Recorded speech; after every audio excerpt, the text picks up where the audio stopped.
What is good, YouTube? Chris's Kicks here, back with another sneaker review, and today we are reviewing the Nike Air Jordan Retro 12, the Master.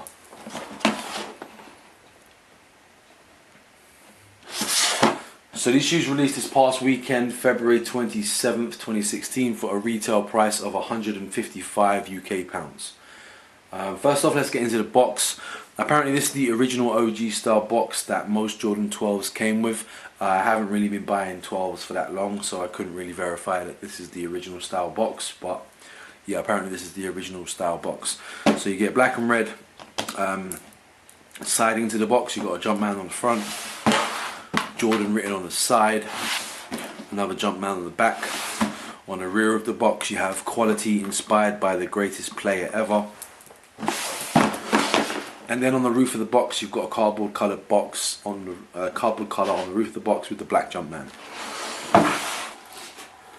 These shoes did sort of come with a retro style card. I know they have sort of been bringing back retro cards, but I wouldn't really consider this a retro card because on the back of the card it doesn't really have any of the other Jordan silhouettes and any information about the silhouette that you have. But more so, this is the inspiration from where this colorway came from. For those of you who don't know, this colorway of shoe, the Master colorway, is not an original, it's not an OG colorway. It's the first time it's been produced, and the inspiration came from this poster, which was released way back when. I'm not sure where the inspiration came from, because in the poster Jordan is actually wearing the Taxi 12s, the white and black ones. So I don't know where the inspiration came from. It does say the Master along the side here. It's very, very small. I don't know if that was in the original poster. So if it was on the original poster, maybe that's where the inspiration came from. But yeah, apparently this is where the inspiration came from. Let's get into the shoes.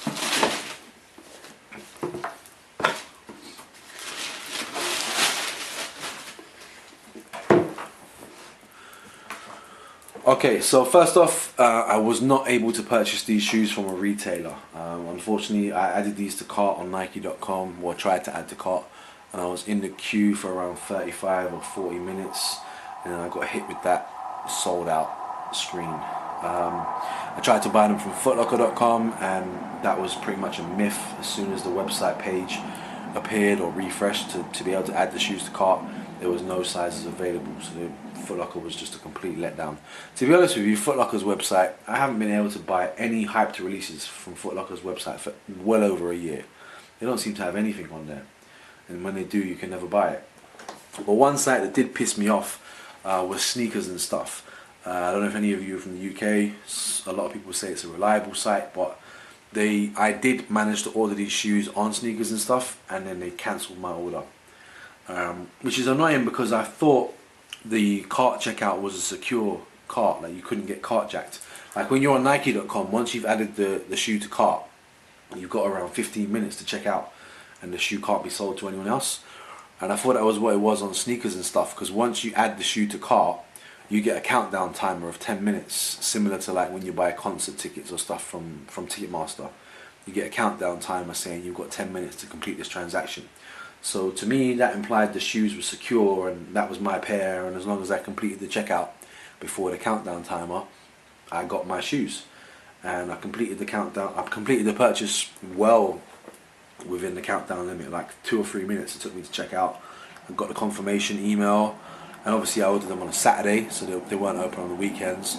And then on a Monday morning I got an email saying that my order had been cancelled and the shoes were out of stock. So yeah, pissed off with SneakersNStuff, but yeah, I had to pay a little bit extra for these shoes. Somebody came through on one of the Facebook groups that I use to buy and sell shoes, and I paid a little bit over retail for these shoes. So not too much on top, but yeah, just a little bit extra than the normal retail price, but really not much compared to what some shoes resell for. And I was actually quite surprised because Retro 12s are not really that popular in the UK. I mean, I know in the States, US wide, Retro 12 is quite a popular model, but in the UK, not so much. We like Retros 1, 3, 4, 5, 6s, 11s, but 12s not so much. And I mean, I thought there wasn't much hype leading up to to the release of these shoes, so I kind of thought that they would be a pretty easy cop and that they would probably maybe even sit on shelves. But maybe it's the quality of the shoe, how it looks, a very, very clean silhouette, that these shoes pretty much sold out everywhere straight away. I thought even on Nike.com, I've been pretty lucky with Nike.com and always managed to get a purchase, but yeah, no luck for these. But alright, let's get into these shoes and the rant will be over. The Retro 12s, so you've got this all black upper with this nice, I wouldn't say tumbled leather, but there is a very, very, very slight tumbling to the leather.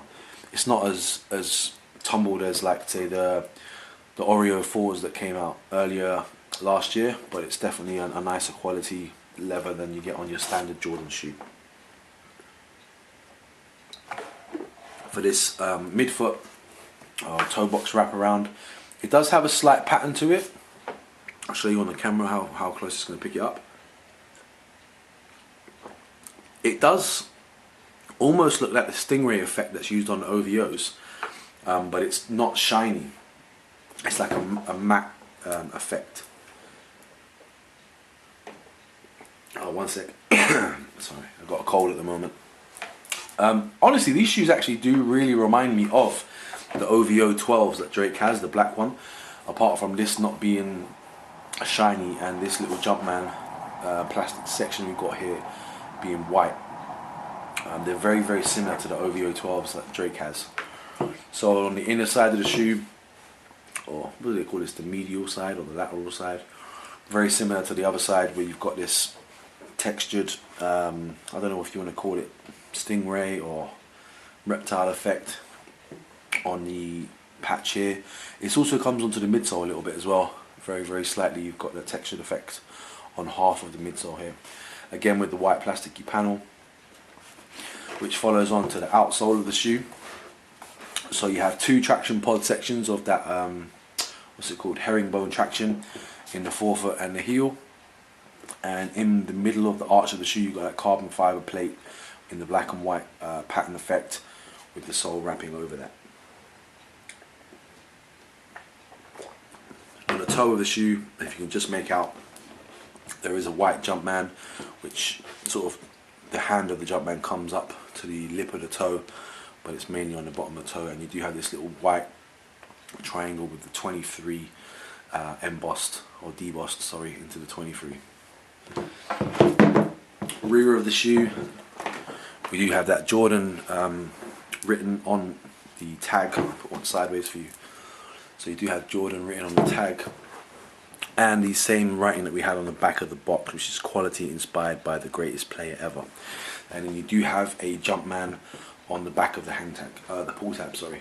So these shoes do have a pull tab, but it is a very small pull tab, but you can use it if you so want. Inside of the shoes, completely blacked out insides with a white Jumpman on the heel. Not much going on the inside of the shoes. On the tongue, you do have that white Jordan logo stitched into the tongue of the shoe, and with all the 12s you have the word 2 and then the number 3 at the bottom there, so TWO and then 3 on the tongue. One final touch to the shoe is the upper lace loops or lace sections have that gold, it's not metal, is it? No, it's plastic, so it does look metal, but it's not. It's actually a gold plastic loops with the Jumpmans on those as well. Those nice little gold bits really do make the shoe pop out a little bit more. It's a shame they're not metal, because that would have been a lot better, but then probably would have increased the price quite a bit as well. Alright, that's pretty much it for these shoes. Let me know if you were able to cop a pair. I was not able to. I had to go to a reselling page, but I didn't pay much over retail. What's your opinions on the Retro 12s? I guess if you're commenting on my video from stateside, you probably like the 12s. But if you're from the UK or Europe, do you like the Retro 12? I think 2016 Jordan brand is trying to sort of bring back the Retro 12s. They sort of focus on one numbered model each year and bring out a few silhouettes of it. I think last year we had the Retro 4s, where we had like the Oreos, the remastered white and blue, was it the Legend Blues or the Columbia Blues. We had the black Oreo ones. So there was quite a few 4s that came out at the beginning of the year, and towards the end of the year we had the alternate 89 ones, the white and the red. Was that 2015 or 2016? We've had the cement 4s re-released in 2016, very early in the year, and we're getting the Dunk from above ones, I think, coming out soon. Those black and orange, black and yellow ones. But I think for 2016 they've got quite a few retro 12 colorways coming out. I know that we had the PSNY ones towards the end of last year, those all grey ones. We've got the Master 12s now. I think the French blue, where the shoe's white with the blue wraparound bit, is coming out pretty soon. We just had a girls white and pink one, which I was trying to buy for my daughter, but they sold out as well. I believe the Flu Game, the black and red ones, are releasing later towards the end of the year. So there's a lot of 12s coming out this year. What's your opinion on the retro 12 silhouette? Are you a fan of them? Me personally, I really like the 12s now after having the PSNY ones, and definitely picking up these, especially this colorway, this all black shoe. I really think these are a very, very clean look, very well done, nice quality materials, and definitely going to go well with some denim or some chinos. But yeah, that's the end of the review. If you want to see some more sneaker reviews, subscribe to my channel, like this video if you would, or share this video, I'd really appreciate it. If you want to follow me on social media, Twitter and Instagram, it's Chris_S_Ramos, but if you can't bother to type that in, there will be clickable links in the description. Yeah, that's the end of the review. I hope you enjoyed the review. Subscribe to my channel. Peace.